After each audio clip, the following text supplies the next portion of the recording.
Selamat pagi untuk semua saudara-saudara yang boleh menyaksikan video ini. Kita akan sama-sama memulai chapel kita pada pagi hari ini, namun sebelumnya kita berdoa terlebih dahulu. Mari kita berdoa. Tuhan Yesus, kami akan memulai chapel kami ya Tuhan pada pagi hari ini. Mohon kiranya Engkau sendiri yang boleh dapat memimpin agar chapel ini boleh dapat berjalan dengan lancar dari awal hingga akhirnya ya Tuhan. Terima kasih Tuhan, kami menyerahkan untuk waktu kami selanjutnya ke dalam tangan-Mu. Di dalam nama Tuhan Yesus kami berdoa. Amin. Saudara, kita akan sama-sama menyaksikan dan memuji Tuhan melalui tayangan video berikut ini.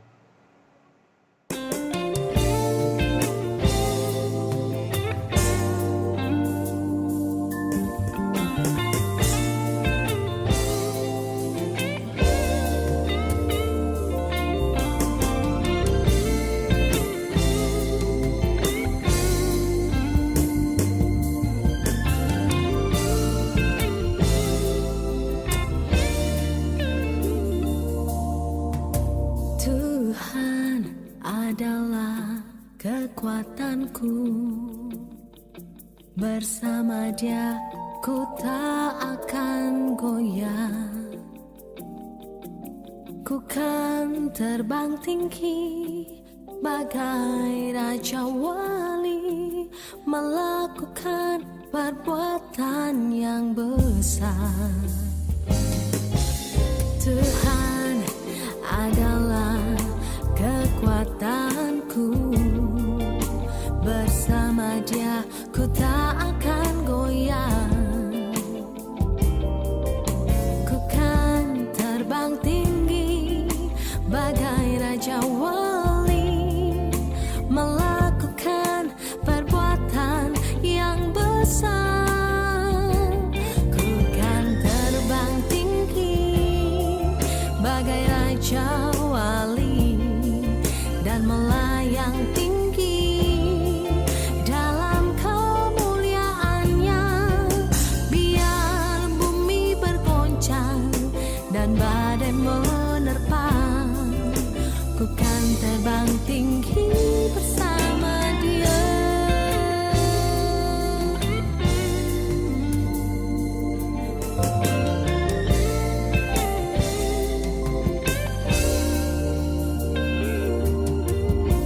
Tuhan adalah kekuatanku, bersama Dia ku tak akan goyah.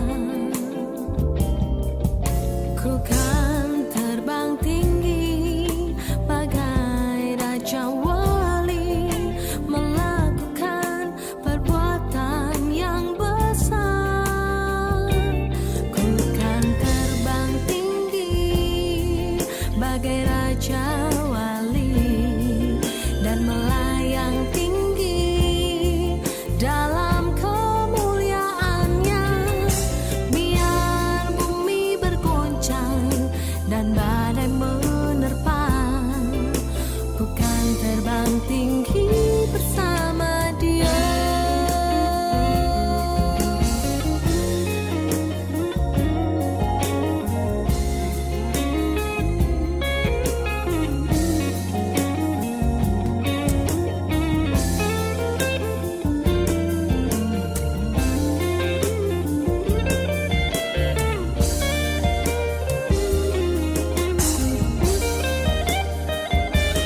Ku kan terbang tinggi bagai raja wali dan melayang tinggi dalam kemuliaannya.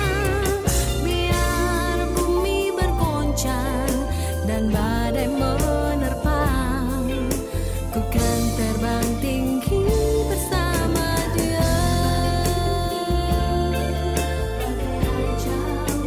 Bagai raja wali dalam kemuliaannya. Oh, biar bumi bergoncang dan badai menerpa, ku kan terbang tinggi bersama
saat dan kerja tetap ku rasa tangannya. Tuhanlah yang membimbingku, tanganku dipegang teguh, hatiku berserah penuh, tanganku dipegang teguh.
Di malam yang gelap benar, di taman indah dan segar, di taupan dan di laut tenang, tetap tanganku dipegang. Tuhanlah yang membimbingku, tanganku dipegang teguh, hatiku berserah penuh, tanganku dipegang teguh. Tuhanlah yang membimbingku, tanganku dipegang teguh, hatiku berserah penuh, tanganku dipegang teguh, tanganku dipegang teguh.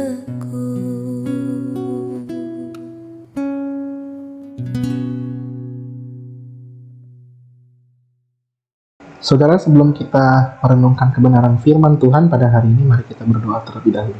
Mari kita berdoa. Tuhan Yesus, kami mengucap syukur ya Tuhan untuk kasih setia Tuhan di dalam kehidupan kami. Pada saat ini kami akan merenungkan kebenaran firman Tuhan. Mari Tuhan, kiranya Engkau sendiri yang boleh dapat menolong kami agar kami boleh dapat mengerti kebenaran firman-Mu ya Tuhan, dan agar hanya nama Tuhan saja yang dipermuliakan. Terima kasih Tuhan, kami telah siap untuk mendengarkan kebenaran firman-Mu. Kiranya Engkau yang boleh dapat mengubahkan hati kami. Di dalam nama Tuhan Yesus kami berdoa. Amin.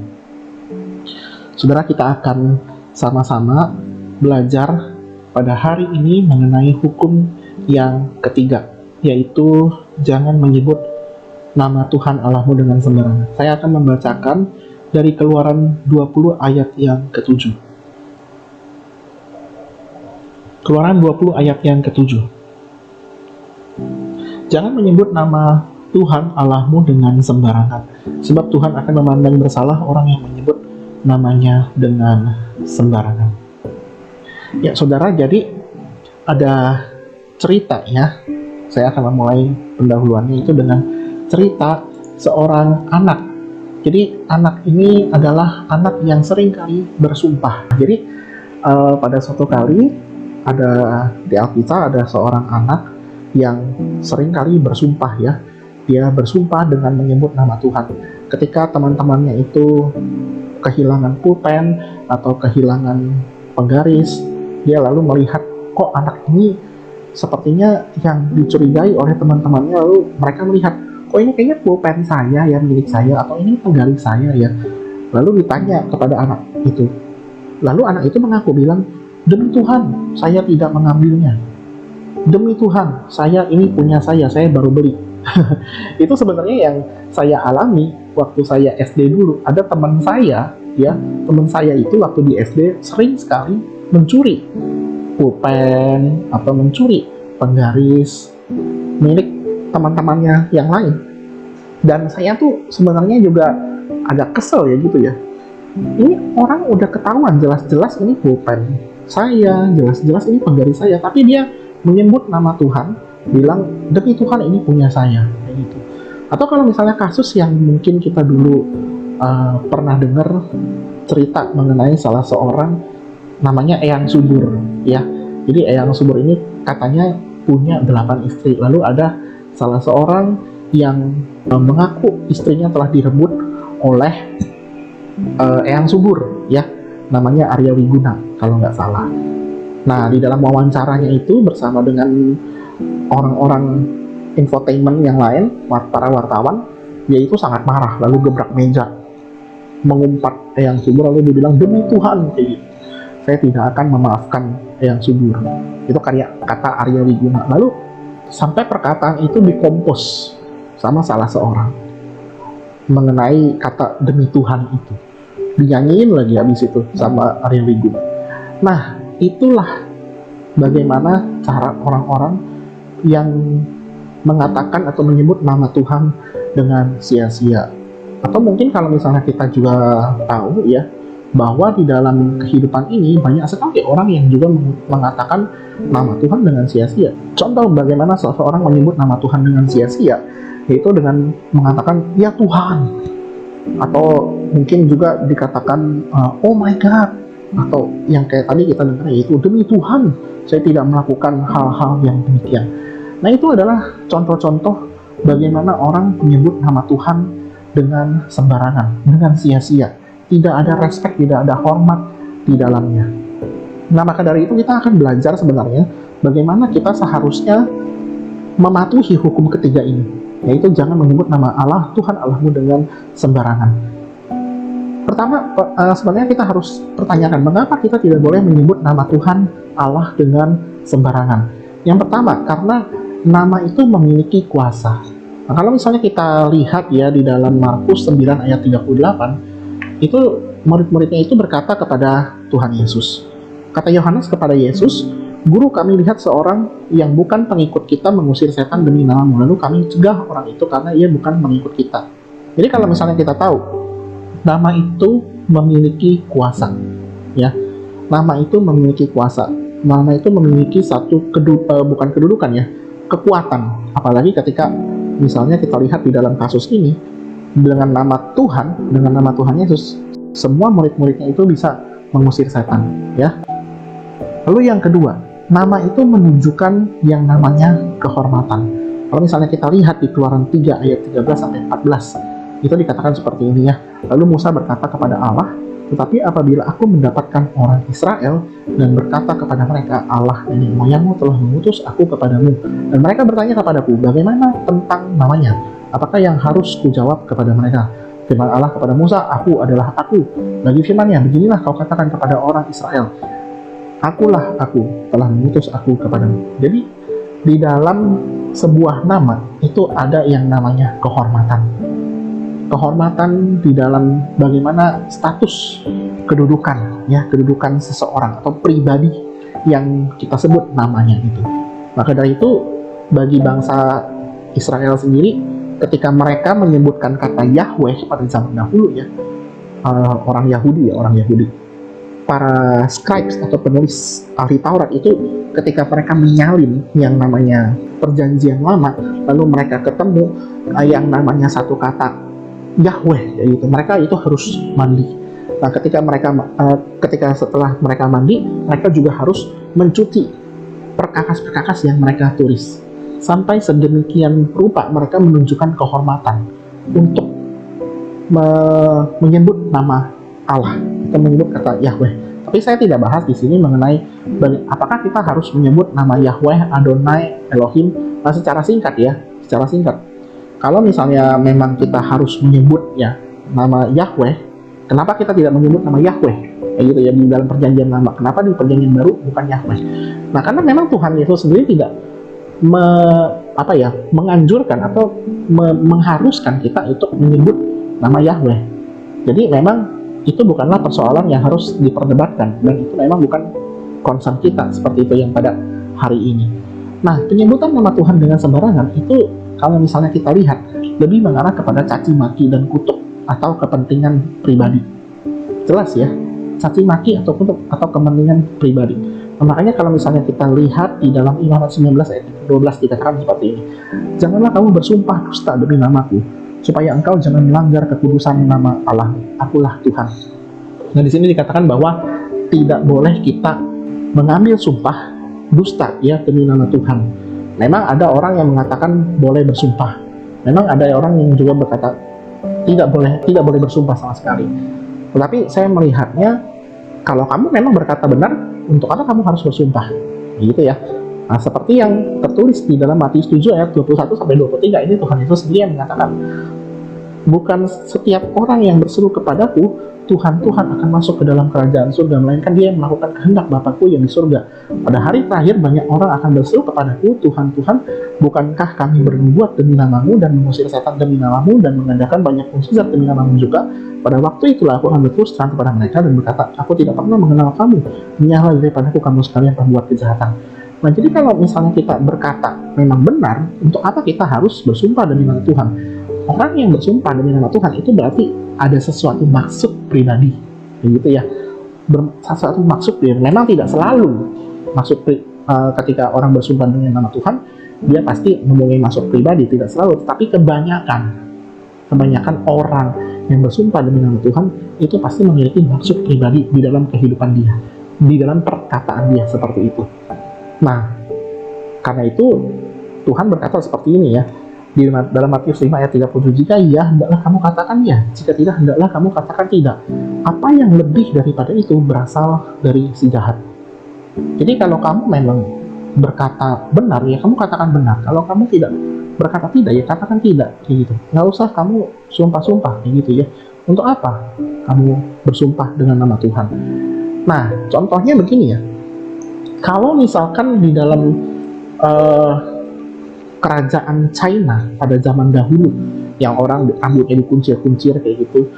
Nah, kalau orang ada satu prajurit bawa pesan daripada kaisar, itu apa yang harus dilakukan dari pendengar pesannya? Mereka itu harus berlutut di hadapan yang membawa scroll pesan kaisar itu, harus berlutut dengerin sampai selesai. Itu artinya apa? Menghormati pesan kaisar itu, menghormati nama kaisar itu. Kalau mereka tidak mau berlutut, konsekuensinya apa? Penggal, dihukum mati. Nah, sama kalau misalnya kita lihat di Imamat 24 ayat 15, dikatakan siapa yang menghujat nama Tuhan, pastilah ia dihukum mati dan dilontari dengan batu oleh seluruh jemaah itu, baik orang asing maupun orang Israel asli. Bila ia menghujat nama Tuhan, haruslah dihukum mati. Jadi inti pesannya pada hari ini adalah bukan berarti sama sekali kita ini tidak boleh menyebut nama Tuhan, bukan. Tapi kita itu jangan memperalat nama Tuhan untuk kepentingan diri sendiri, untuk kepentingan saya pribadi. Jangan saya peralat. Saya mau mencapai sesuatu, maka saya menggunakan Tuhan. Enggak, bukan seperti itu ya, bukan seperti itu. Karena banyak sekali orang di dunia ini, di zaman sekarang, bukan hanya di zaman sekarang juga, di dunia ini ya, yang sering memperalat nama Tuhan. Nanti kita akan bahas berikut. Nah, sedangkan John Calvin itu juga mengatakan begini ya, It is clear that not only when we swear by God, His name is to be reverently honored, but whenever mention of it is made. Jadi terjemahan bebasnya adalah jelas bahwa bukan hanya pada waktu kita bersumpah demi Allah, namanya harus dihormati, tapi kapanpun namanya disebutkan. Jadi kita itu harus menghormati nama Tuhan. Pada waktu kita mendengar, seperti Kaisar tadi, kita mendengar nama Tuhan, kita itu harus hormat kepada Tuhan. Kenapa? Karena Tuhan itu lebih daripada Kaisar, yaitu adalah pencipta, ya. Jadi namanya itu tidak boleh dipermainkan oleh kita. Nah kalau gitu kita bisa lihat nih sebenarnya apa sih yang terjadi di dalam dunia ini pada saat ini sekarang. Nah ini yang terjadi adalah bisnis Yesus. Saya bilang bisnis Yesus ya. Kenapa bisnis Yesus? Karena orang-orang itu menggunakan nama Tuhan hanya untuk kepentingan pribadi, ya. Kenapa sih? Ini alasannya. Pertama, agar terlihat lebih rohani. Jadi mungkin ada juga orang yang selalu mengucapkan Soli Deo Gloria. Ada juga yang mengucapkan Puji Tuhan, Haleluya, supaya orang terlihat lebih rohani. Mungkin kalau dia terlihat lebih rohani, dia lebih prestisius kayak gitu, atau dia lebih terkenal di kalangan teman-teman segerejanya, atau mungkin dia terlihat lebih baik lah, lebih benar daripada orang lain.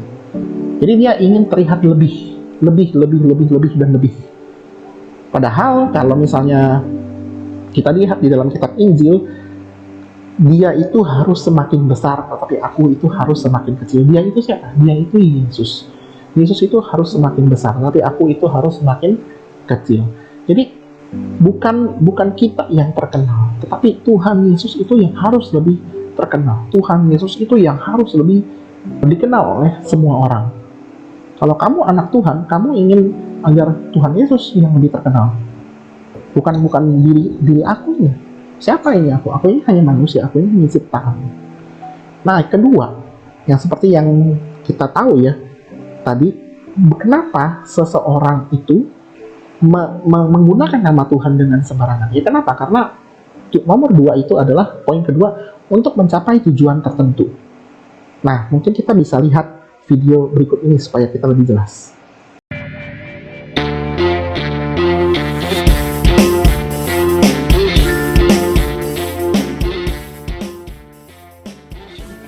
It's commanding life. Rise up! Yes! Come on! Come on! Hey! Rising! Hey! Rising up! Hey! Jesus! Jesus! Hey! What is Come this? on! What is this? Never seen before. Never. You don't believe that this is fuel? Juga kamu nago. So I'm turning it into a pineapple juice. Kay fetela ko na pineapple juice. I'm turning it into pineapple. Kay fetela ko na Juice. pineapple juice. The word is upon it. Lefoko lo ka di mo kayo ne. Ow. You want to drink pineapple juice? Okay.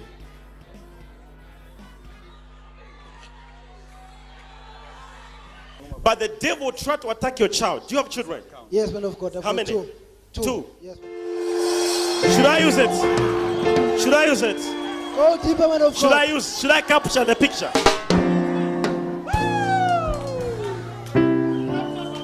Prophesy, Major One.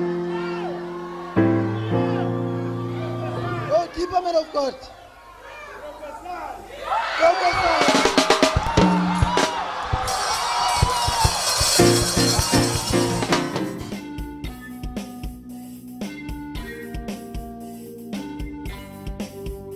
Seseorang itu, kalau misalnya kita lihat di dalam video tadi, ada yang bahkan dikatakan sampai minum bensin kayak gitu ya.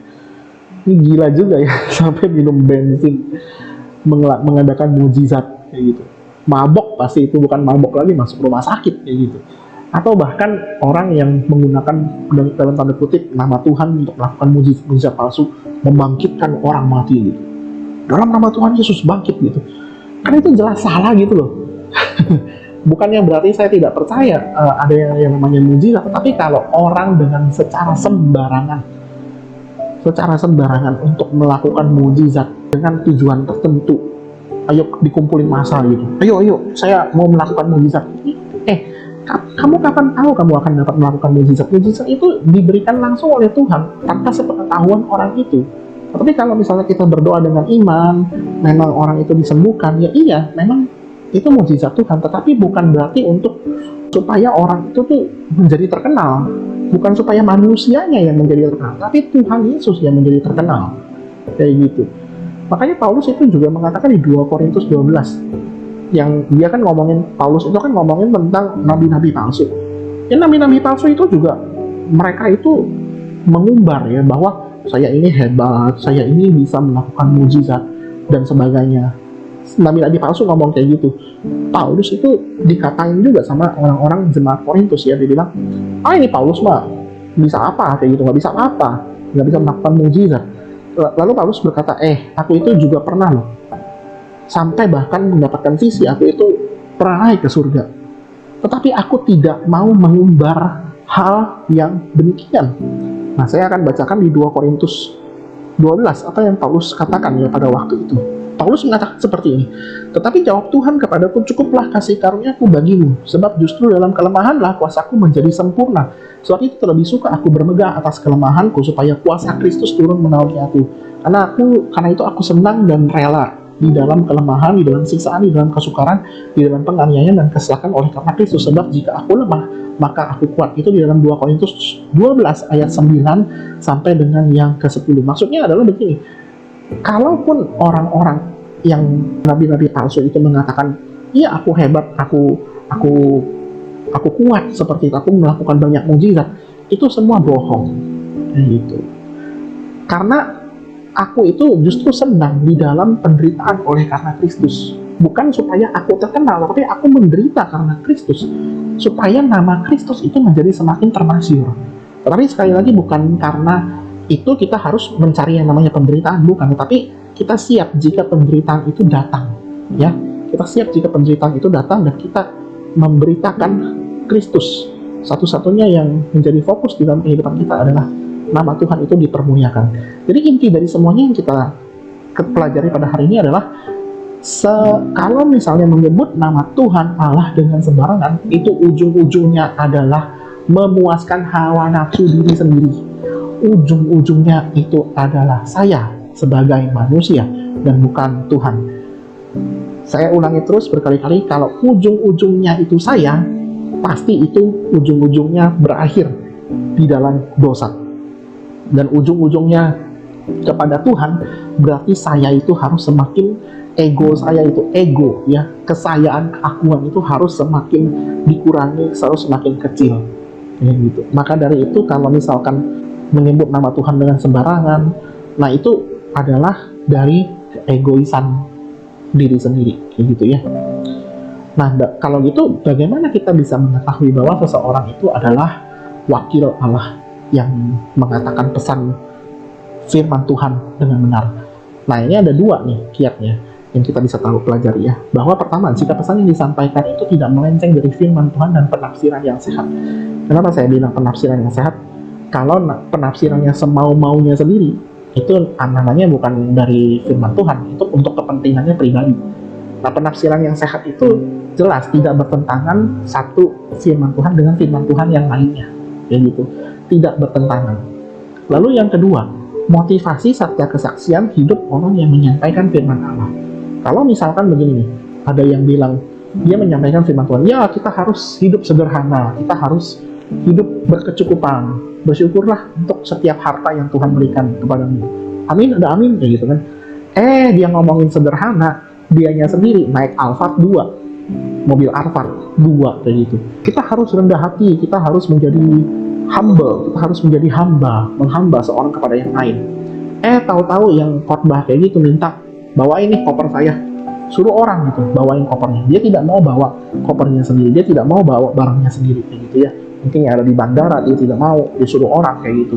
Bukan dia sewa porter, bukan, dia memang suruh orang lain yang dia suruh kayak gitu. Nah, itu kita bisa tahu dari perilaku seseorang. Kita bisa lihat apakah ini orang benar-benar sungguh-sungguh menyampaikan firman Tuhan atau hanya dengan motivasi pribadinya saja. kayak gitu. Kelihatan sekali. Nah, karena itu orang yang mencintai Allah sudah pasti akan menghormatinya, sudah pasti. Orang yang sungguh-sungguh menyayangi Allah sudah pasti akan menghormatinya. Kayak misalnya kita ya, kalau kita sayang kepada orang tua kita, ya pasti kita tidak akan memanggil nama orang tua kita dengan sembarangan. Misalnya nama orang papa sayang misalnya, contoh, namanya Agus contohnya, tapi nama papa saya bukan Agus gitu. Lalu saya panggil Gus sini, kan kurang ajar itu namanya. Pasti kita akan panggilnya, iya Pak, ada apa, kayak gitu.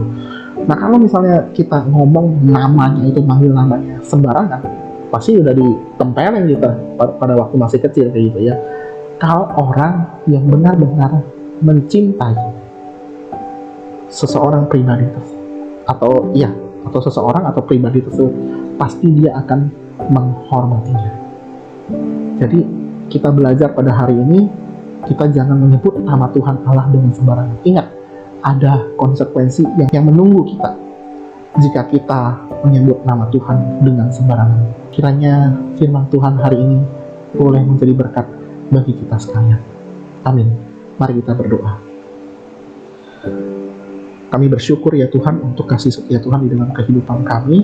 Kiranya Engkau sendiri yang boleh dapat menolong kami agar kami hidup benar di dalam jalan Tuhan, dan kami tidak menyebut nama-Mu dengan sia-sia, nama-Mu dengan sembarangan. Tapi kami boleh dapat menunjukkan iman kami melalui perkataan dan perbuatan kami, dan kami boleh menghormati Tuhan. Terima kasih Tuhan untuk firman Tuhan pada hari ini. Hanya di dalam nama Tuhan Yesus kami berdoa. Amin. Demikianlah chapel kita pada hari ini. Tuhan Yesus memberkati.